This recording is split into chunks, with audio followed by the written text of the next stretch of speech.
Good evening, everyone. On behalf of the Bangalore Literature Festival and Bangalore International Centre, a very warm welcome to WorldLit. For those of you who are joining us for the first time, WorldLit is the Bangalore Literature Festival's digital literary platform, bringing to you live stream sessions, video interviews, and podcasts with leading international and Indian authors. This is in partnership with the Bangalore International Centre. Today, we're thrilled to be bringing to you what promises to be a very exciting conversation: how to commit the perfect murder. Peter James in conversation with Jayanthi Madhukar. Peter James ranks amongst the world's most successful crime fiction writers, delivering number one bestsellers time and time again. And he will be in conversation with Bangalore's own Jayanthi Madhukar, freelance journalist who writes extensively on art, culture, and more. With that, Jayanthi, over to you. Hi, Raghu. Thank you so much for the intro. And hello, Peter. It's so good to see you once again. But like I was telling you the last time we spoke, I'm so thankful that I'm on this side of the world and not near you. Because the reason I'm telling you this, and you know it well, is the last time we met in Bangalore, and that was in 2013. And you told me just after the intro that I know about 10,000 ways to kill you. And it was the first time someone had ever told me that. And anyway, we'll get back to that later. But just to give a context to the viewer, Peter James has written the best-selling series featuring Roy Grace. And Roy Grace is actually a detective superintendent from Brighton, and who had successfully solved about 16 murders so far. And the series is extremely popular, and it's thrilling. And I also know that there are several readers, several fans who have actually binge read. But that's not all. His storytelling career has included writing for television, and many of his novels have been adapted into movies, into for TV, and even for stage. He has produced and has won a nomination, a BAFTA nomination nonetheless, for Merchant of Venice, the film which featured Al Pacino and Jeremy Irons. When I watched it, I had no idea who were linked with him. And anyway, for his writing, Peter James has won over 40 awards. But that is just for writing. There is a lot more about Peter James. Just to go back right to the beginning, his mother, Cornelia James, was the personal glove maker for Queen Elizabeth II. And her company, Cornelia James, still provides supplies gloves for the British royalty. And Peter James is also a race driver, and he's often referred in Britain as a very experienced adventure car race driver. And I'm not sure what that means, but he will tell us later. But that also that might require another talk by itself. So we'll get down to today's theme, and that is how to commit the perfect murder. And by this, I just mean, and this is a disclaimer from me, I just mean how to write the perfect murder. And even before we go to the theme, Peter, I wanted to ask you, where exactly are you now? And how is the pandemic situation there? Because we are all in some ways or the other. Where I am geographically? Sorry? Did you say, where am I geographically? Yes, geographically. We live in the island of Jersey, which is the southernmost part of the British Isles. It's an island that's 9 miles by 5 miles.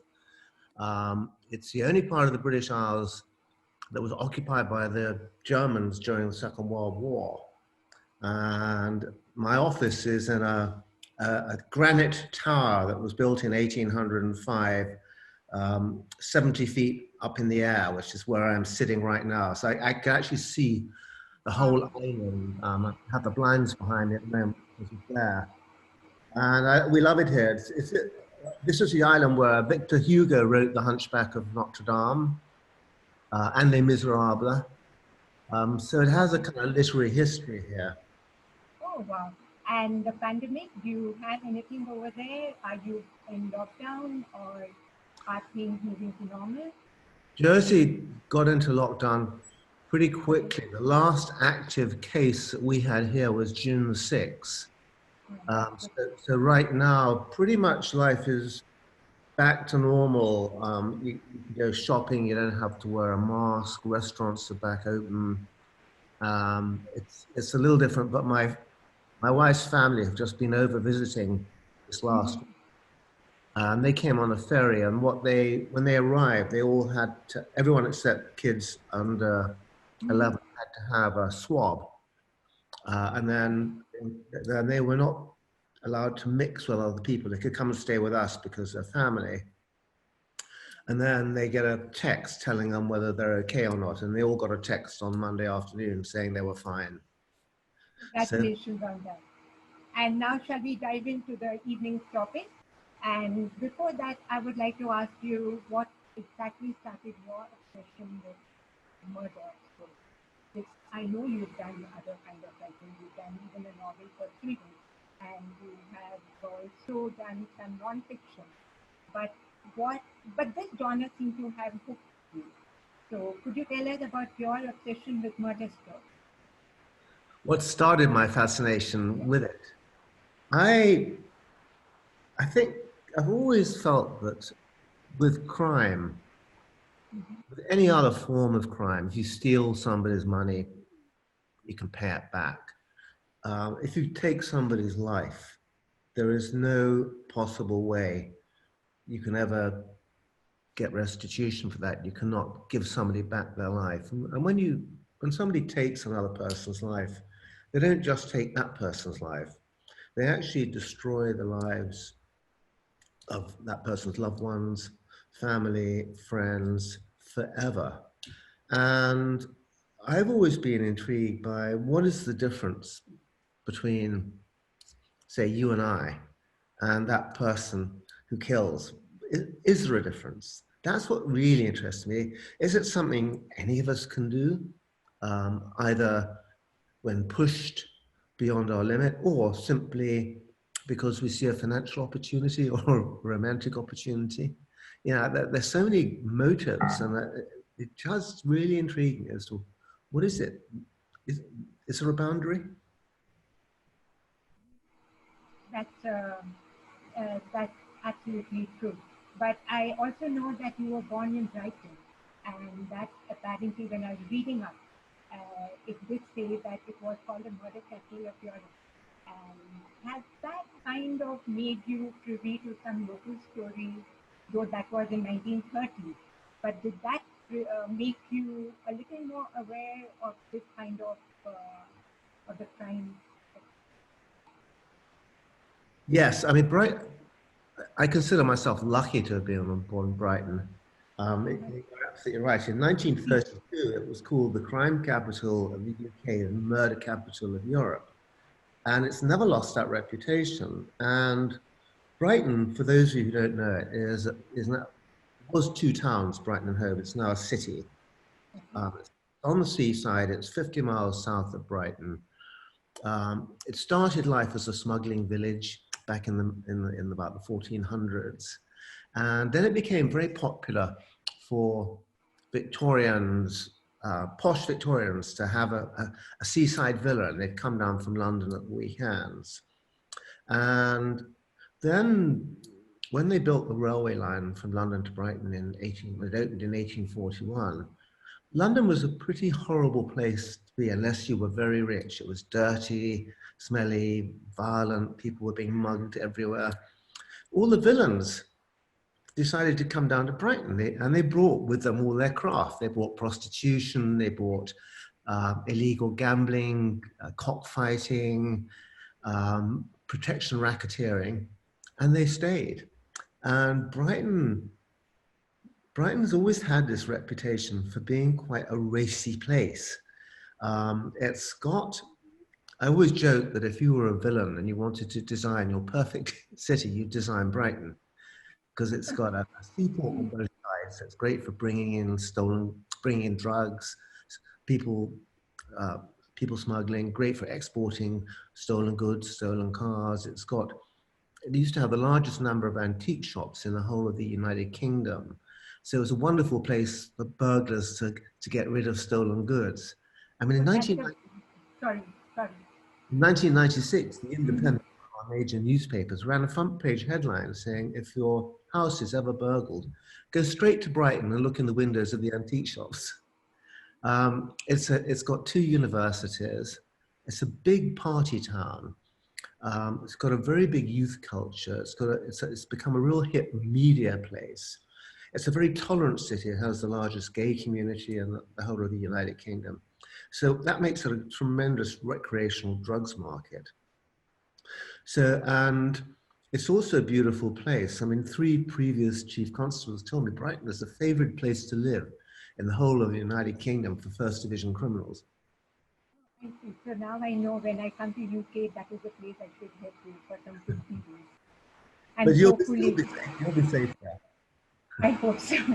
Now, Peter, going back to your obsession with murder stories, do you remember the first murder story you wrote? Did it get published? Did you write it as a young, like a young kid? Or do you remember the first murder story that you ever wrote? Was it? It couldn't have been Dead Simple. Your first. It was before I even wrote a book. It was when I was at school, and I was boarding school, and we had a particularly kind of headmaster we didn't really like. So I wrote a script for a movie in which we murdered and ate the headmaster. And I was about 11 when I did that. Oh, okay. And then in terms of my fiction, I guess the first real murder I wrote was in the first Roy Grace novel in Dead Simple. Although before that, I had written a number of standalone novels.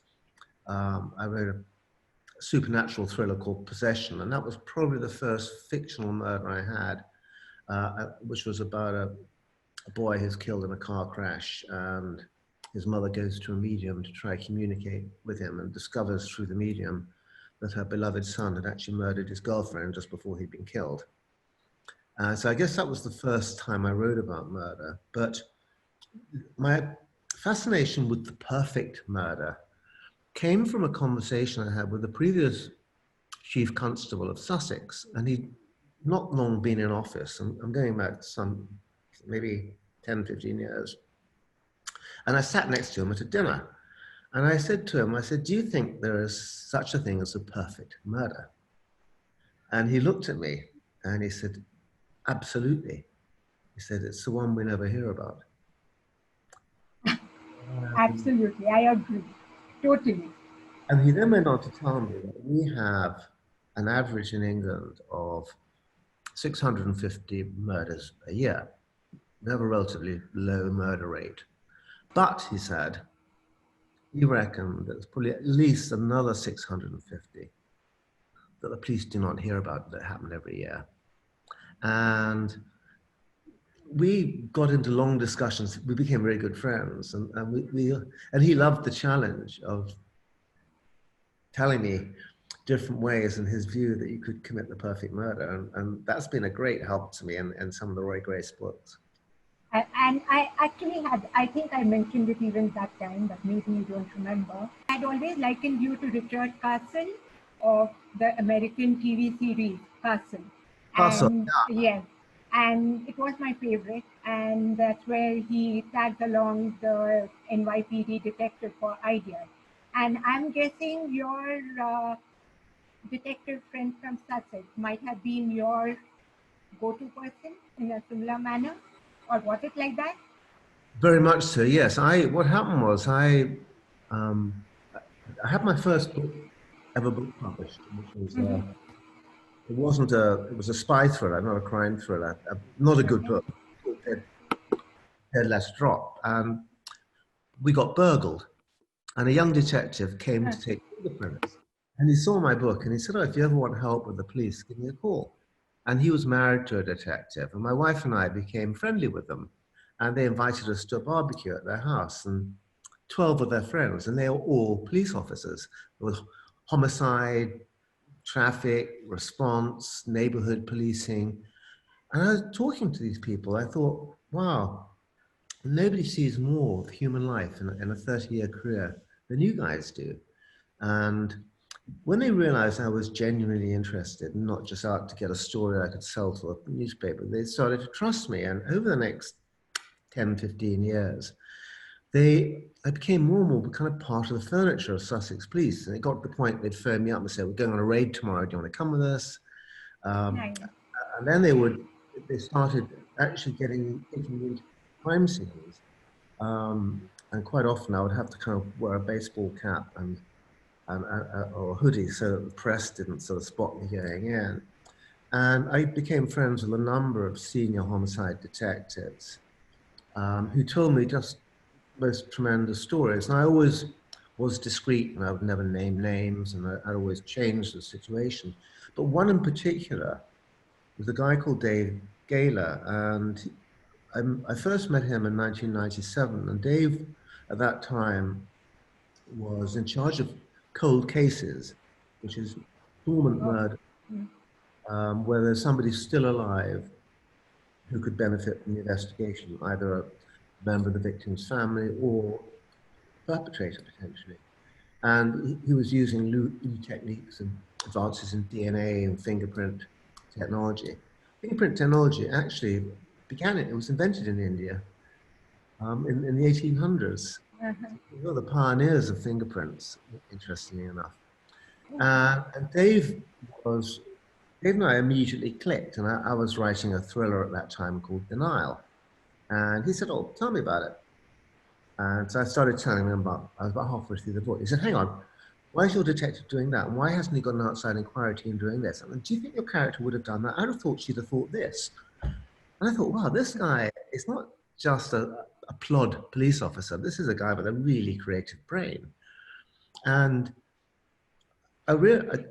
something I've come to realize that over the many years now that I've been going out with the police and mostly with detectives, that the really good detectives have two completely opposing characteristics. The first is that they are very methodical, very anal, because every major crime is hundreds, if not thousands of pieces that they have to painstakingly put together. But so often there's crimes are solved by blue sky thinking, just by creative thought. And Dave had both of those in spades. And he, over the next we became really good friends over the next 6 years. And then he got promoted to basically head of major crime for Sussex. At the same time, my publishers, Pam Macmillan, asked if I'd ever thought of creating a detective as a central character. So I went to Dave, who was now Detective Chief Superintendent. I said, how would you like to be a fictional character? And he loved it. He is my real life Roy Grace. He doesn't look like him. He doesn't have a missing wife, but we have worked together. We've worked together on every book. We have a particular table in a particular pub that we sit down in with a brand new moleskin notebook, and we map out the plot together. I then go off and write the first 100, 150 pages. He reads it, and then we sit down and he tells me how Roy Grace would think and act. And how the whole investigation team, and over the years, he's introduced me to police officers around the world that I've been out with. And it's a great relationship. When I got married, my second marriage in 2015, Dave was best man. And I consider him, he's my best friend today. And he's an extraordinary guy because he's always refused to charge one penny for doing all this. He's retired, he just loves doing it. So obviously I treat him to, I take him to trips, things like homicide conferences around the world and things as a little sort of thank you.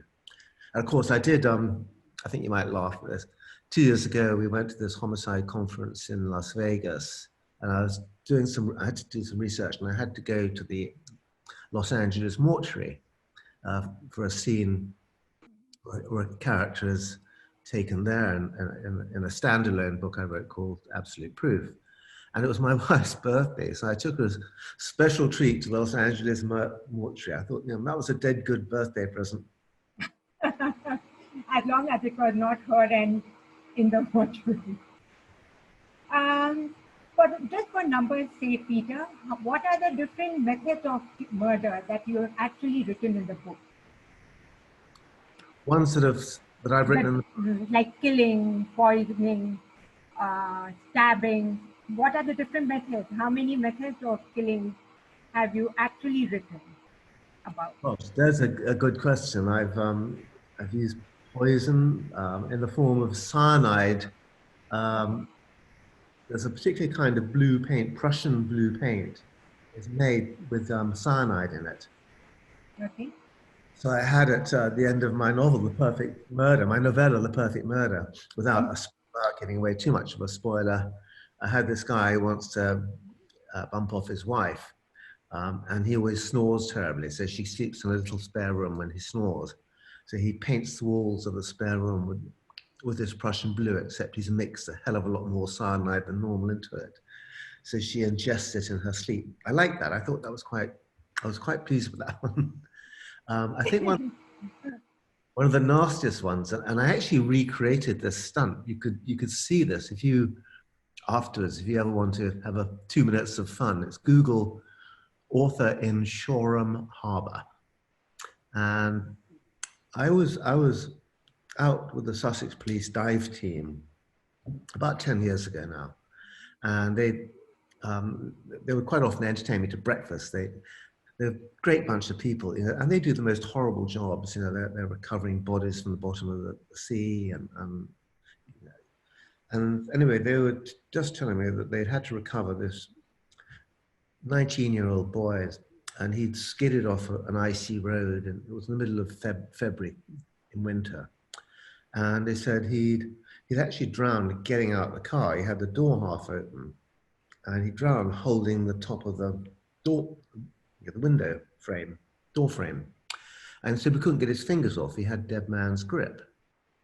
And I thought, wow, apart from anything else, apart from a tragic story, but it's a great title for a book. So I then wrote a Roy Grace sort of called Dead Man's Grip.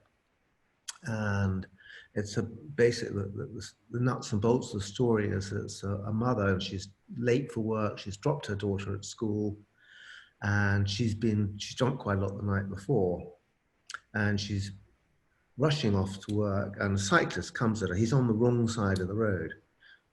She hits him, sends him flying across the road, and he gets run over by a lorry and killed. And the tragedy here is that this guy's mother and father, his father is the top mafia capo in America, and the mother says to the father, "I want everybody involved in that accident to be killed." And that's sort of the setup for the story. And I think it's probably the favorite murder I've written is that the police pull a van, like a Ford Transit van, out of Shoreham Harbour. Shoreham Harbour is the harbour immediately to the west of Brighton.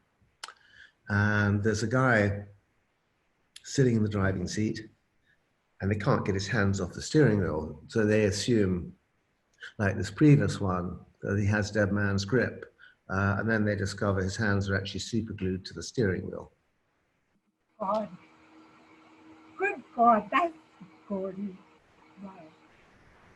I like that one. And I replicated that stunt. We had the launch party for the book, which was in 2009, I think it was, or 11. And Jeffrey Deaver, the American writer, had at that time written a new James Bond novel. And we discovered his book was coming out the same day as Dead Man's Grip. So I said to my publishers, I want to do a stunt which outbombs Bond. And they said, what do you have in mind? I said, I want to replicate this. I said, I want a van to come out of the harbour. There's a body in it in a t-shirt and jeans. The body's lifted out onto the harbour wharf. And then somebody pulls open the t-shirt and there's a dry suit underneath. They undo the dry suit and I stand up in a tuxedo and bow tie. And we did it at the launch party in front of 500 people. You can actually, that's the one you can see. If you Google author in Shoreham Harbour, it's like a 2 minute. Which year was this? I will surely do that. Which year was this? 2011, I think it was. Oh, okay. So you did speak about The Perfect Murder. And like you rightly said, a perfect murder is something which goes undetected. And at that time when we met, when I asked you, you told me the way you would have preferred to kill was to poison and then cut the body into pieces and throw it in a moving body of water, something like that. And you said it would take 4 days for anything to turn up.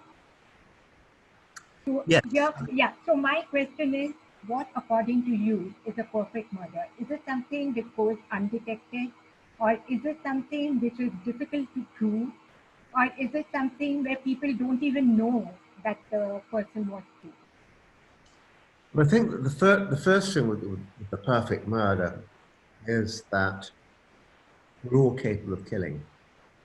We've all got a kitchen knife, we've got our bare hands, we've all got loads of weapons in our homes. We've got a hammer. There's many ways we can do it, and we've all got methods of disposing of a body. We chop a body up, bury a body. What most of us have, and what stops more murders from happening, is that most of us have a conscience, and our conscience Mhm. is both our savior and also a big problem if we want to murder somebody. I'll give you a classic example of what I mean by that. Is that, let's say a couple are married, Fred and Wendy, and Fred has an affair with Doris, and he decides he wants to spend the rest of his life with Doris. This is the kind of scenario that happens so often. So he thinks, if I try and divorce Wendy, it's going to cost me a lot of money. It's going to be a nightmare. It'd be much easier if I killed her. I'll kill her. I'll bury her under the kitchen floor. I'll put fresh concrete over it. And I'll just tell everyone that we've split up and she's gone off to live with her sister in New Zealand. And that's how a lot of people start off. But then what happens is that for most people who have a conscience, at some point, you have to tell someone. Yeah. And that's when it all unbundles. So at some point, maybe a month, it could be 6 months, it could be a year, Fred takes his best friend, Billy, out to a pub for a drink. And he says, Billy, look, I've never told anyone this, but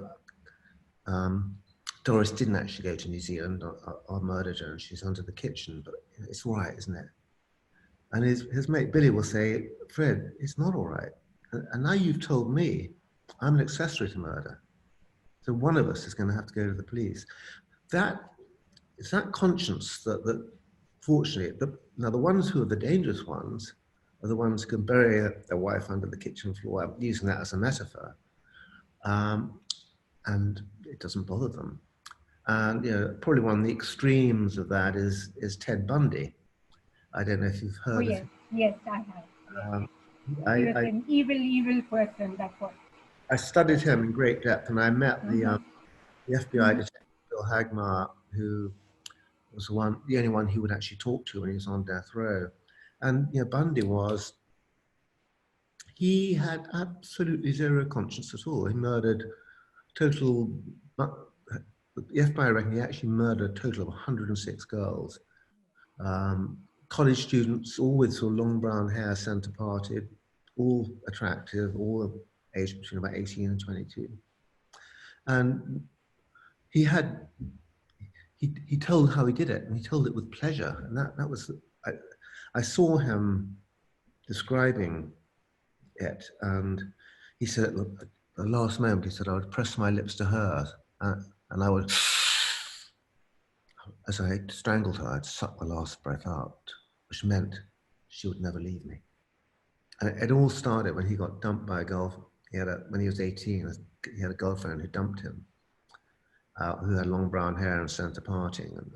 And he was really bitter and angry. And about a year later, he was driving along a road and he saw a girl who looked a bit like her, gave her a lift, and then he raped, strangled, and killed her. And it gave him a bang. He thought, this is a way to have a girl who doesn't ever leave me.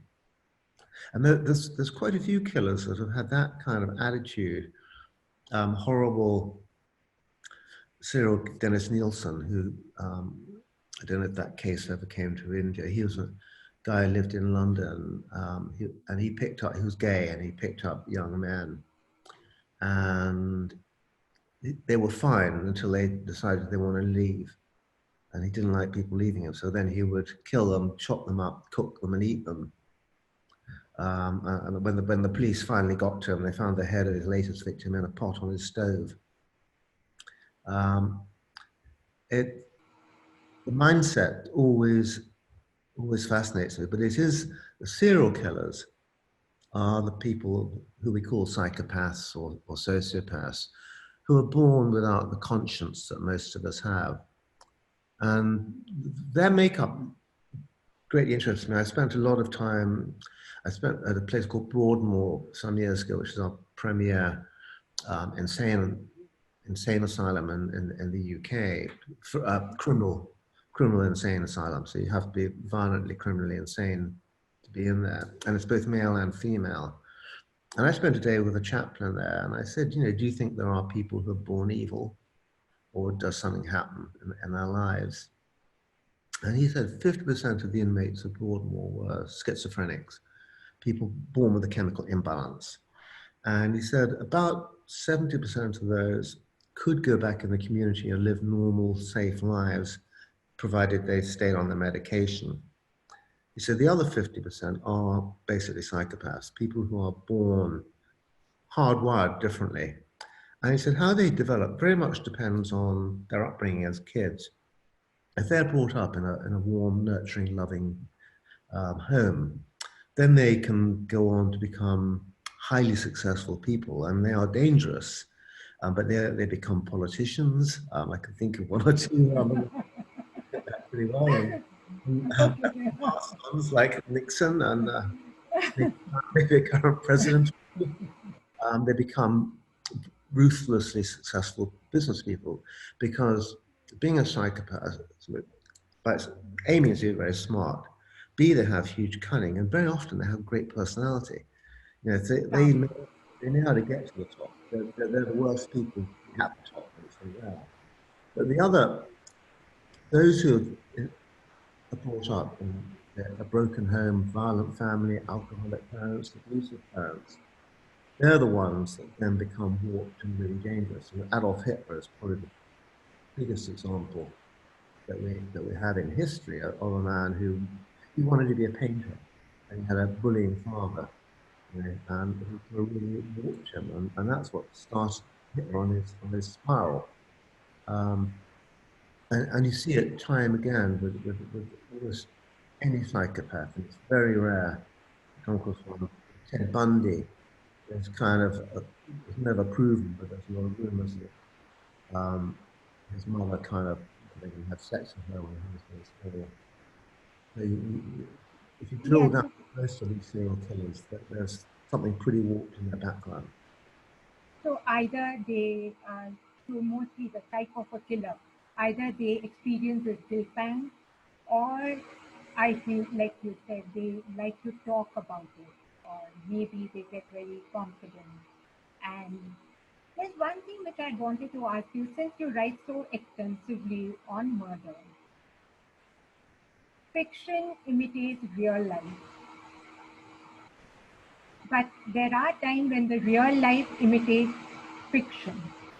Now, in the media, one has to be careful not to give out a few crucial details which might enable a potential killer.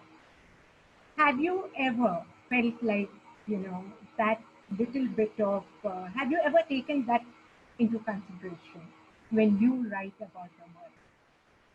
That it might give somebody an idea.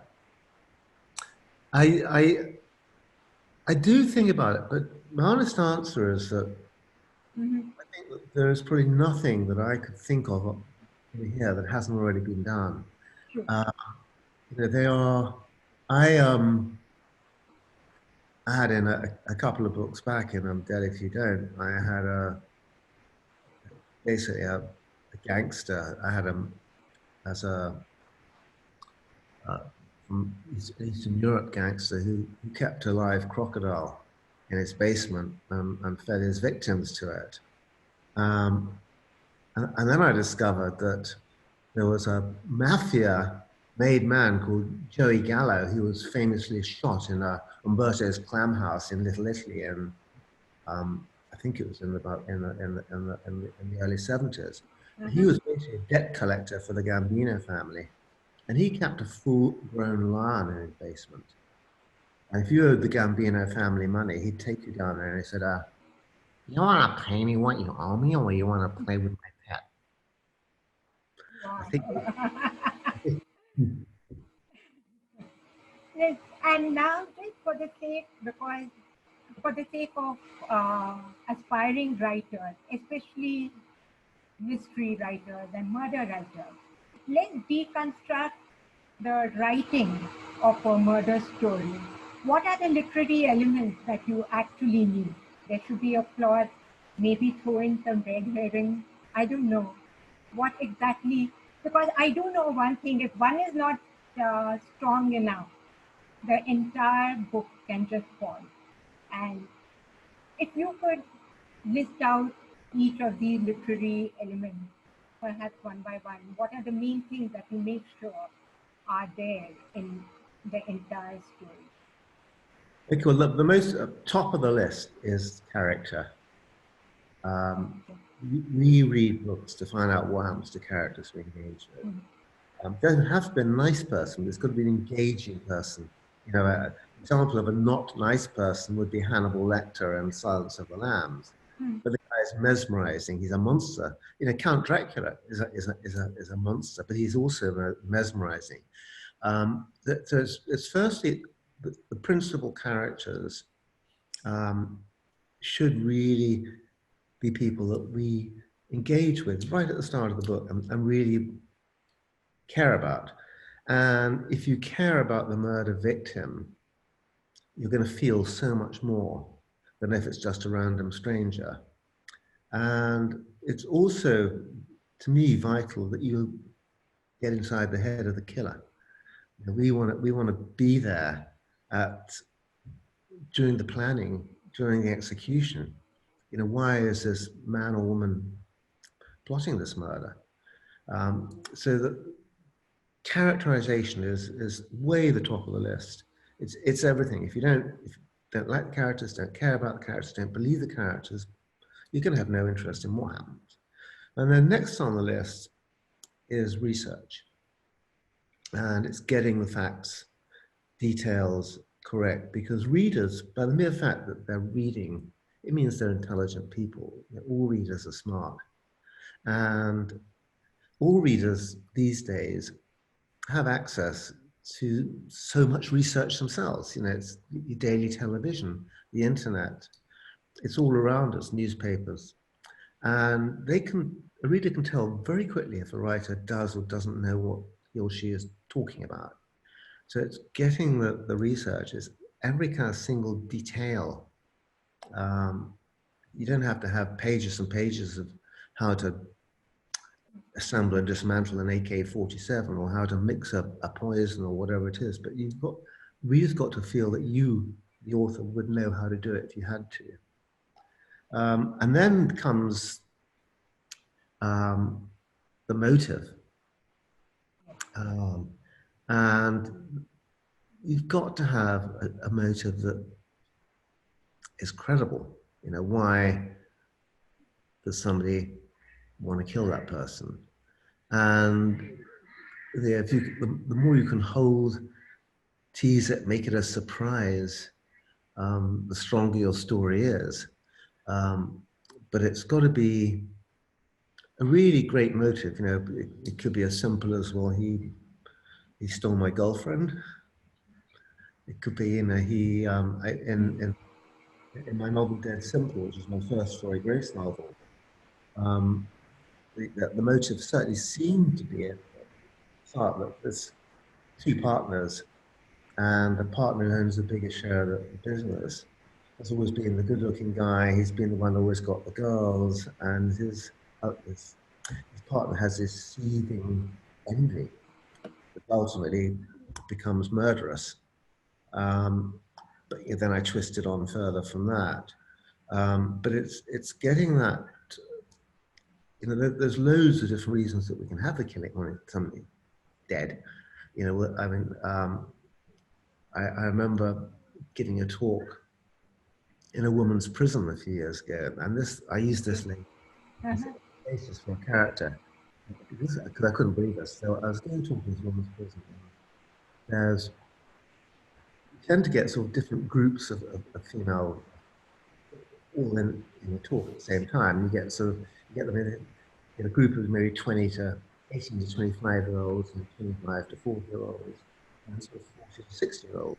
And the 40 to 60-year-olds tend to be the women who've killed. And they're usually quite hard-bitten looking lot.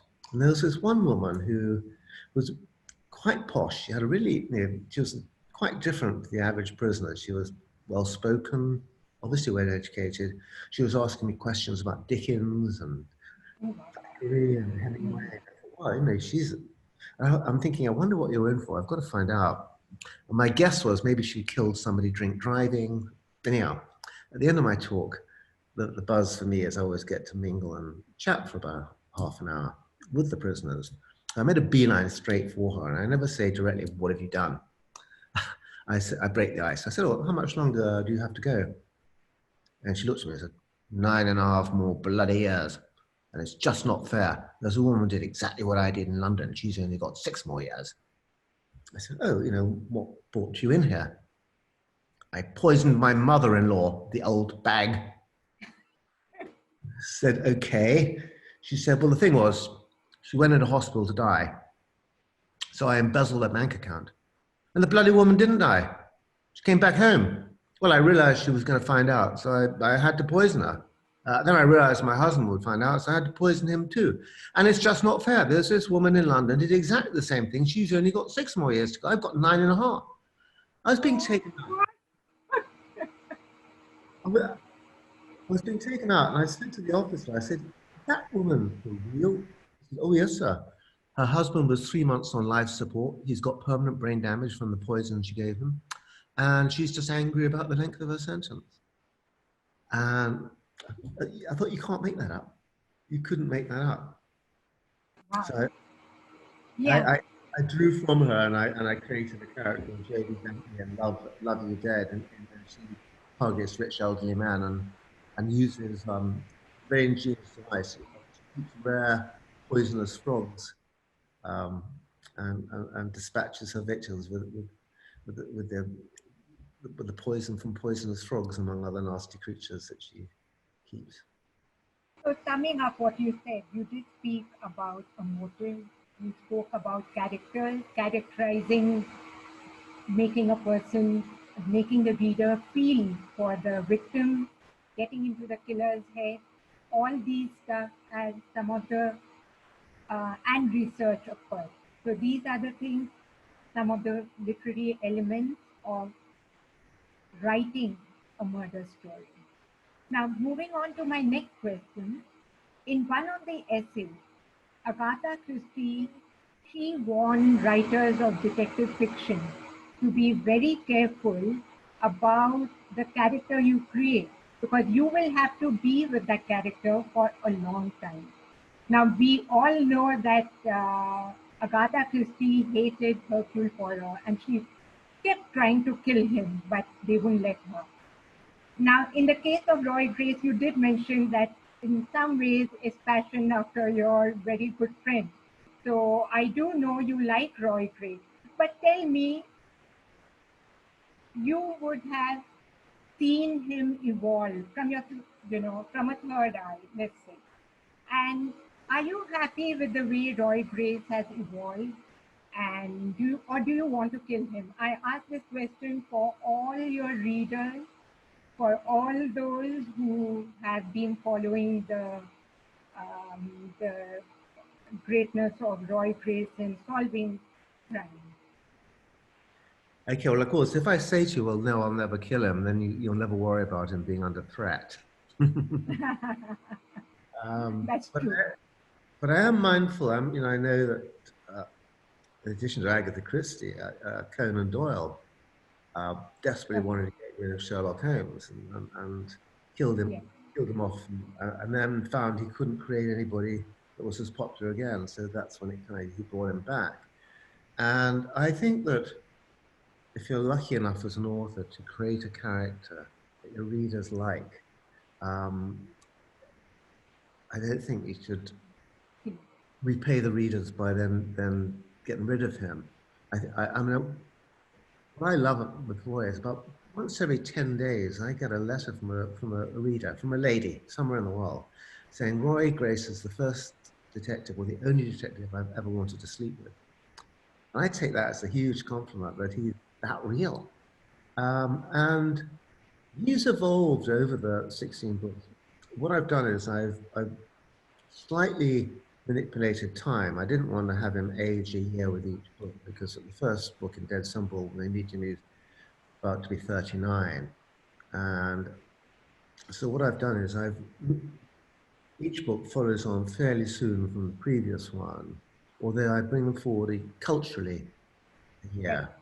So at the moment, I'm writing the 17th book and Roy is 42. But he's evolved. I like him. I mean, he's a guy that I would happily go on holiday with.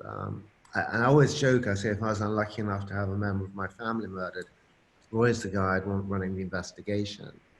And I like him. He'd probably be annoyed with me because I do put him through emotional torture at times. I put him through the emotional torture. 9 years of his missing wife, Sandy. Yes, but she died. Yeah, and then finds he's got a son he didn't know he had by her. Sons turn out to be somewhat of a bizarre character. So I don't make life easy for him. So there's a sequel in waiting, probably. And there's another question which, again, like I was asking on the fans of Roy Grace and your book. So one of them asked me to ask you, why do all your books, Roy Grace series books, have the word dead? I'm sure you've been asked many times, but could you explain once more? Sure. When I first started writing, my first successful book had a one-word title, Possession. And within about 3 months, somebody else came out with another book called Possession. It was A.S. Bart. And hers was a literary novel, and mine was a scary horror novel.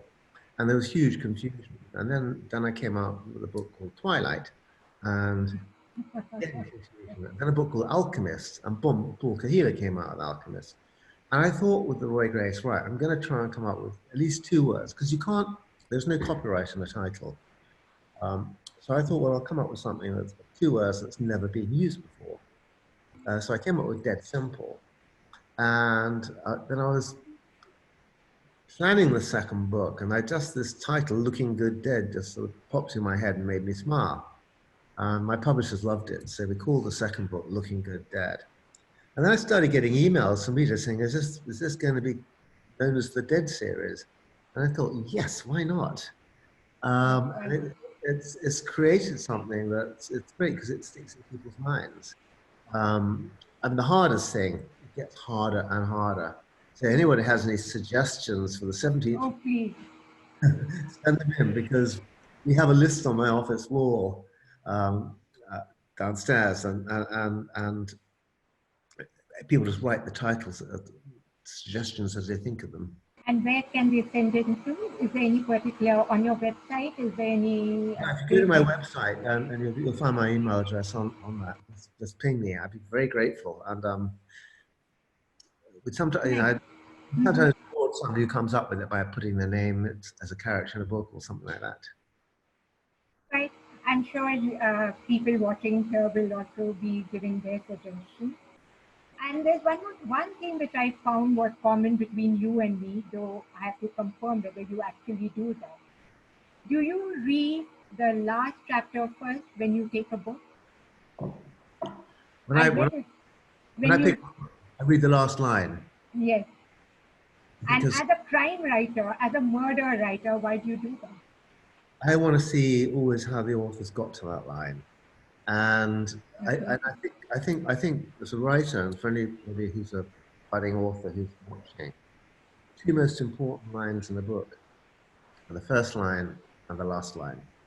The first line, because that that line will determine if you're going to read on or not. You know, people, certainly in England, and I've seen it when I've been in India as well. Books, if you don't know the author, you know, maybe something in the cover interests you. You turn it over. What's it about? Mm-hmm.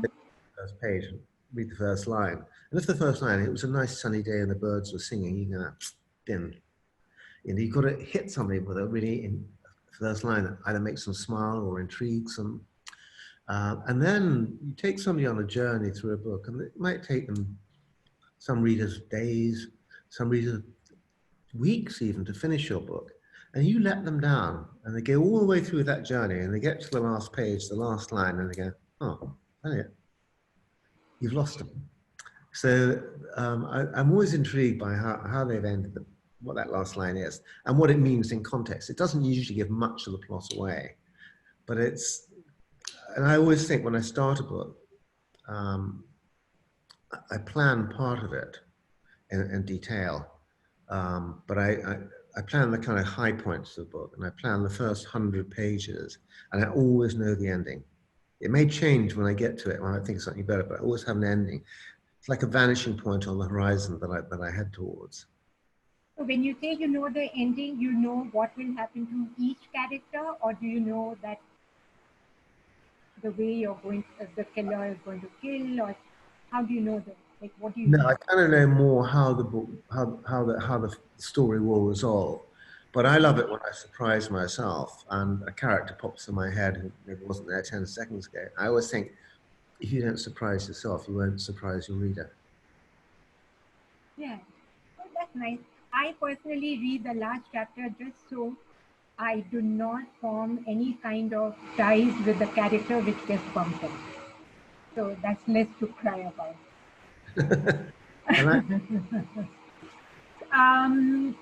There's about 10 minutes, and I see there are a lot of questions. So can we take some questions? Is there anything that pops up for you? I can't see any on my screen. Okay. Let me check if I can. Yeah. Maybe Jayanthi, what we could do is we could unmute people in the audience that have posted a question here and actually have them ask it, and that just makes it more interactive, if that's okay with Peter and you. I'm happy with that, yeah. And Krishna, there's one Shirish Koyal. Sure. He seemed to have asked a very good question. Yeah, I'll maybe start with that. Maybe I'll start with that question. Shirish, if you're there, could you? We have allowed Shirish. Yeah, I'm here. Go ahead, Shirish. Please go ahead and ask your question. So, Peter, this question is for you. Would you help the police if they approached you for help to solve a murder? It's a really good question, and the answer is yes. And I have actually done this in a number of different ways. I mean, the minor way was one time when it wasn't actually a murder. I was out with the police, and there was 5 kids that had lunch in a TGEI Friday in Brighton, and they did a runner without paying the bill, and they arrested one kid who'd gone to the toilet, and the rest of his mates had run off. And this guy wanted to go to university to study law, and the police said to me, and he was clearly not really part of the mob that had made the run. And they said, what do you think? Do we arrest him and destroy his life because he have a criminal record, or do we just give him a ticking off? And I said, give him a ticking off, and they did. That was one sort of small extreme. And then to go to the other end, I had a fascinating time. I went to a crime conference in Sweden, in the north of Sweden, and there were 3 crime writers. There was myself, Ellie Griffiths, and Hassan Necker. And the police had a 10-year-old cold case of murder of a farmer who'd been shot dead in his house. And they actually showed us the entire case files, all the crime scene photographs, and asked if between us we could come up with any ideas that could actually help them solve it.